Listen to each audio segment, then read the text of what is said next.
capes and conundrums. Robin watches over the rows of bunks where Sonier women and the occasional Sonier man are resting, their bodies twitching and shifting as new memories pour in. Memories of boots and bullets, of drill instructors and drawn-out marches. He can see his own scowl in his reflection before he takes a breath and slowly exhales. He doesn't have to like it, it just has to work. Speaking of working, one of the first recruits is waking up. That was much earlier than the average, but still within the expected window. If only just. Whoever she is, she must be the kind of person that processes and internalizes things lightning fast, which is why he's here, to catch the early wakers. He slips into the room, and despite wearing his standard-issue heavy and hardened boots, his steps make less noise than his shadow as he moves with purpose and grace. "Oh wow, that was..." the Sonier says as she rises up with her head in her left wing hand. "Good morning," Robin says in English, just a little louder than a whisper, and she turns to face him before blinking. "Good morning," she says in return. "Wait, we're speaking English." "That's right. Want to test out the preliminary training?" He asks her gently, and she considers. "You're allowed to opt out. The training download you just took in affects everyone differently. If you just need to sit and sift through it all, we can do that." Yes, I'll be doing that instead. For a bit," she says. There's a name tag on her uniform. MC Justice is her name, which is just about one of the most awesome names ever. But he has to focus. He holds out his hand to help her out of the bunk. Oh, this is gonna take some getting used to. The body I was getting used to in that nap had longer legs and the arms. This is going to take getting used to. I can imagine. Still, a few weeks of training to smooth out the body confusion is better than 2 years to train while at the edge of breaking the whole time, Robin says as he leads her out of the bunk room. She sits down on a Sonier-designed stool, even as Robin leans against a nearby wall. "So how do you feel?" "A little statusy. Everything is... I'm not sure. It's..." she says before stretching a bit, and then trying to move but failing. "Damn, I need to get more flexible. Axiom can speed that up." I'm not sure how to feel about that. I don't remember it exactly, but I know. I know I need to be stronger, faster and better. That's pretty normal. At least I'm told it's normal. It's apparently one of 3 major reactions. What are the other 2? A short period of identity confusion is one of them, but how different most races are to humans clears that up pretty quickly. The last one is a mild headache. You just incorporated the memories. They're just there, not something you actively remember but still there, which is one of the best outcomes. It's the easiest to work with. I see. So... Justice begins and then starts as Robin tosses her a pistol with an empty magazine. She grabs it out of the air, pulls back on the slide and ejects a blank? If you were careless enough to pull the trigger, you'd have scared the hell out of yourself. But that's about it, Robin says, and she clearly contemplates putting the blank back in and firing the gun. Right, so... Justice says before considering. Can I run the tests for the events? Why do you want to do that? Robin asks. To test out what I've learned, she says, and he nods. All right, you'll need this then.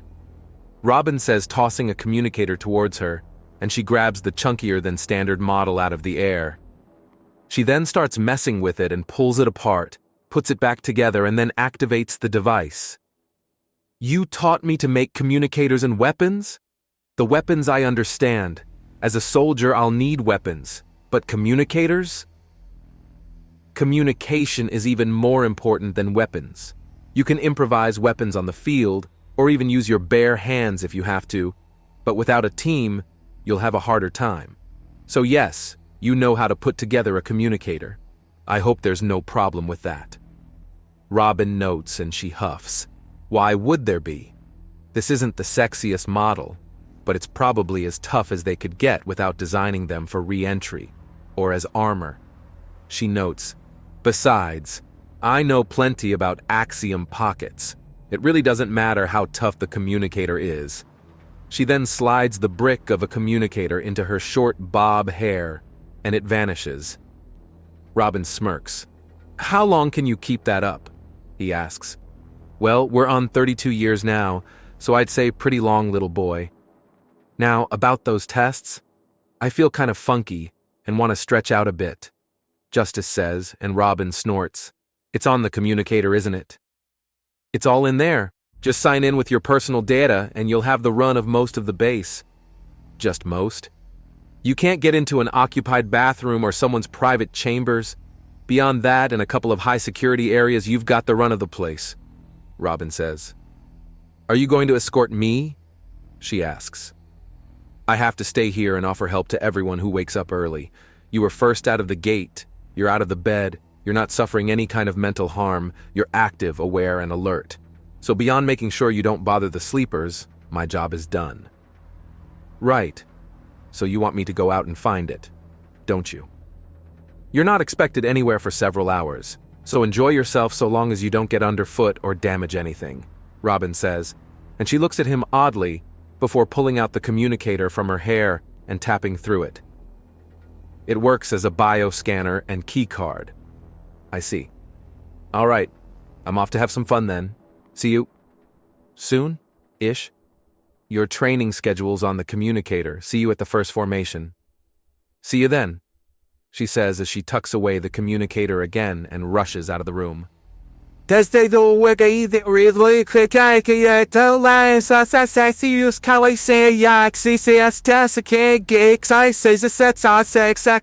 "Soldiers, fall in!" The currently mandated drill sergeant calls out, and the entire cauldron of sonar flap into position. The man is using a specially axiom-imbued hat. His features are blurred, and his axiom presence is being deliberately mixed up. There could be anything under that hat. Any biped could be there. "All right, you little flapping fools are now under my rules. Many of you will remember someone like me. Others of you will understand a being like me, and some of you will fear a being like me. By the time I'm finished, the only group left will be the third." There is a ripple of uncertainty at that pronouncement. "Now, there's going to be some rough times in the weeks up ahead, and you girls will be at the head of all of it. So take joy that you all got into the first round. This is where we learn about all the little mistakes and silly little ways you oversized flappers can get hurt. So get ready for pain." "Is it too late to opt out?" one of the girls asks. "Anyone can take the walk of shame at any time. We reserve the right to take your picture and put it on the big board of quitters," he exclaims, pointing to a wall. "On that wall, I will be posting the mugshot of every one of you mugs who walks out of this. I will be using that wall as an example to anyone and everyone of what weakness is. I am personally motivated to put each and every one of you little flappers on that wall. It's your job to stop me.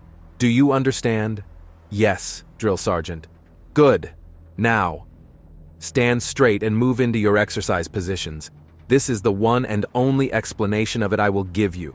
Spread out until you can turn all the way around without brushing up against anyone. Wings fully extended. Do you understand me?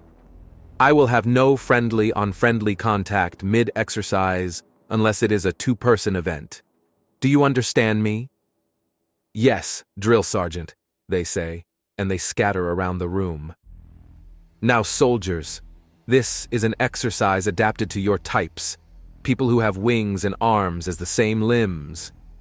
The drill sergeant calls out before snapping out his arms, and the sleeves of his uniform spread out to form a pair of cloth wings. "We will be doing 2-minute hovers. You will use axiom to stay in position.